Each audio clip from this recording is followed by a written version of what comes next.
Buenas tardes amigos, sean bienvenidos a este canal Elogiando la Duda, especial para personas con más dudas que certezas. El tema que vamos a tratar hoy es cómo se originó la vida en el mundo. A muchos nos habrá pasado que alguna vez o quizá todos los días admiramos con asombro las maravillas de la naturaleza, la variedad de seres, el sinnúmero de animales y plantas, unos pletóricos de belleza y otros en cambio feos y hasta uno no entiende cómo puede haber tanta diferencia. Por ejemplo, cuán diferente es una hormiga de un elefante, o una abeja de un león, o un halcón de una babosa, o un caballo de una mariposa, o una ballena de un perro. En fin, la naturaleza viva es maravillosa. Para un creyente, la explicación es muy sencilla. Todo es así porque así lo quiso y así lo hizo Dios. Y solucionado el problema, ¿verdad? Pero han existido, existen y existirán hombres y mujeres con más dudas que certezas. Muchos de ellos de ciencia, que han querido ir más allá y se han pasado estudiando. Están permanentemente en la búsqueda del porqué de las cosas. Eso querría decir que hay formas de explicar lo que sería el origen de la vida, y esas son la una religiosa y la otra científica. Si aceptamos que todo es así porque así lo quiso y así lo hizo Dios, querría decir que aceptamos la versión bíblica. Entonces démosle una revisada a la Biblia en la parte donde dice que todo es así y así lo quiso y así lo hizo Dios. Por ejemplo, en el libro del Génesis, que es el primer libro de la Biblia, en 1:20 se lee lo siguiente. Dijo Dios, produzcan las aguas seres vivientes y aves que vuelan sobre la tierra en la abierta expansión de los cielos. En Génesis 1:21 agrega, y creó Dios los grandes monstruos marinos y todo ser viviente que se mueve, que las aguas produjeron según su género y toda ave alada según su especie. Y vio Dios que era bueno. En Génesis 1:22, y Dios los bendijo diciendo, fructificad y multiplicaos y llenad las aguas en los mares y multiplíquense las aves en la tierra. En Génesis 1:23 se lee, y fue la tarde y la mañana del día quinto. En Génesis 1:24, luego dijo Dios, produzca la tierra seres vivientes según su género, bestias y serpientes y animales de la tierra según su especie. Y así fue. En Génesis 1:25 termina la narración así. E hizo Dios animales de la tierra según su género y ganado según su género y todo animal que se arrastra sobre la especie, sobre la tierra, según su especie. Y vio Dios que era bueno. Y así finalizó todo lo que tiene que ver con la creación de todo aquello que nos maravilla. No hay más detalles en la Biblia sobre. Como se puede apreciar, Dios se limitó a la orden, pero no se sabe quién diseñó ni quién manipuló todo para que resulte tan maravillosa variedad de seres. Una explicación un poco diferente a decir que Dios dijo produzcan las aguas seres vivientes y aves que vuelan sobre la tierra en abierta expansión de los cielos. Si bien es cierto que Dios en su infinito poder, como lo afirman los creyentes, así lo podía haber hecho, pero la verdad es que así no fue. Eso, pues digamos que es mentira. Otra cosa es que aún la ciencia no haya llegado a descubrir todos los procesos como se han dado, pero eso no es razón para querer llenar el vacío con lo que nos trae la Biblia. Ahora mismo la comunidad científica acepta que la vida se originó hace algo así como 4.600 millones de años en el océano, a partir de sustancias muy elementales, incluso elementos inertes que poco a poco se han ido complejizando hasta llegar a la formación de compuestos orgánicos. A partir de allí, y debido a que las transformaciones químicas experimentadas por los compuestos orgánicos se pueden dar tres tipos de reacciones simples, pero fundamentales. En primer lugar, tenemos la condensación, o sea el alargamiento de la cadena de átomos de carbono debido a la característica de tener cuatro valencias. Y la reacción contraria, que es la ruptura de los enlaces entre los átomos de carbono. El segundo tipo de reacción química es la polimerización, o sea, la combinación de dos moléculas orgánicas mediante un puente de oxígeno o nitrógeno y su proceso inverso, o sea, la hidrólisis. El tercer tipo de reacción es la oxidorreducción. Además, y en forma completamente aleatoria, son muy frecuentes las reacciones mediante las cuales el ácido fosfórico, el nitrógeno amínico y el metilo y otros grupos químicos pasan de una molécula a otra.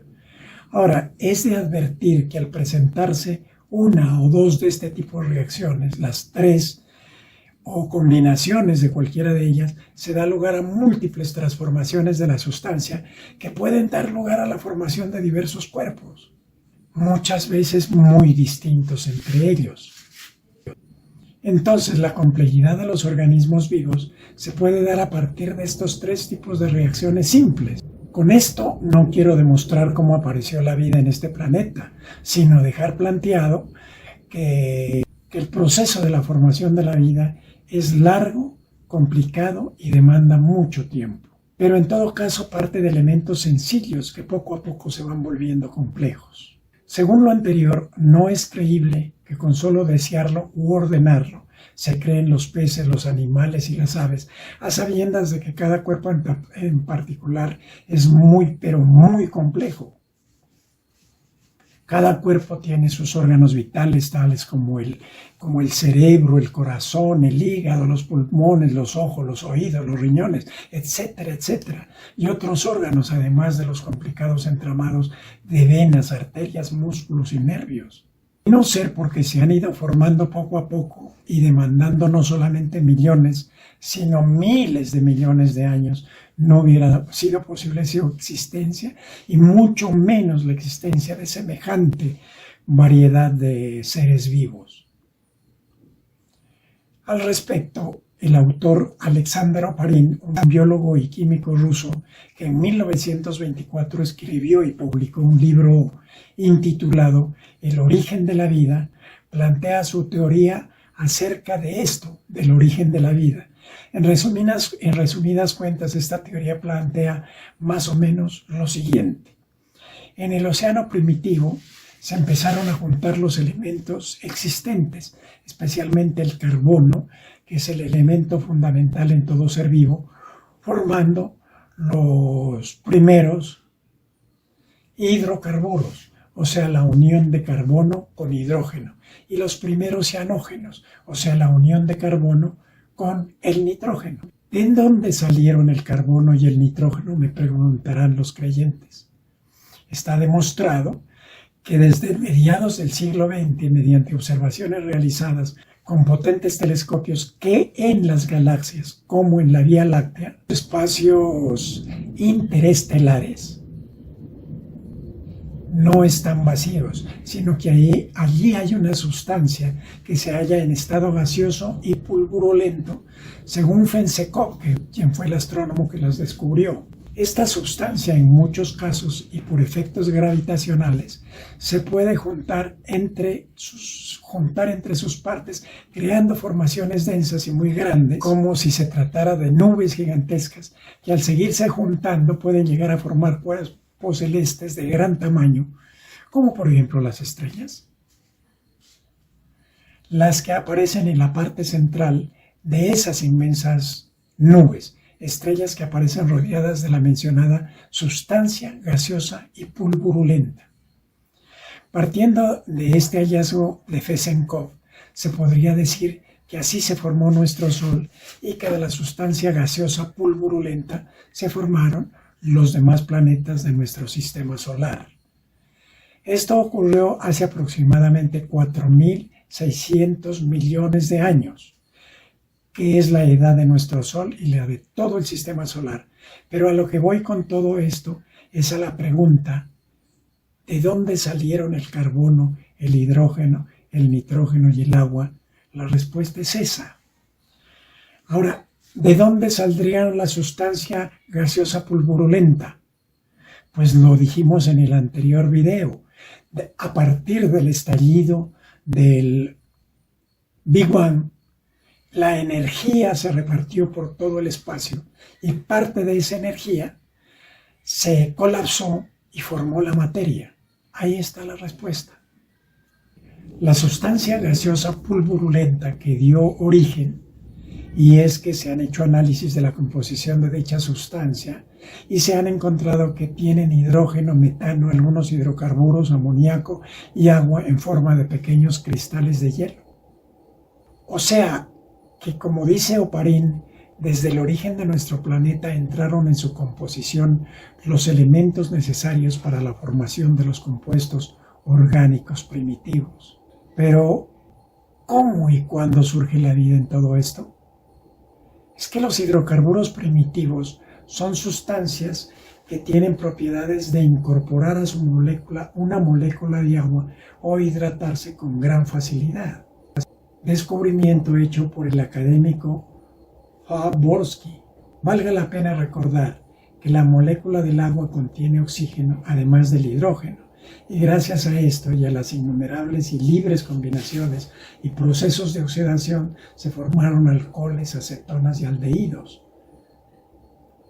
Y de estos, los más cercanos a la vida, los ácidos, aunque aún muy simples.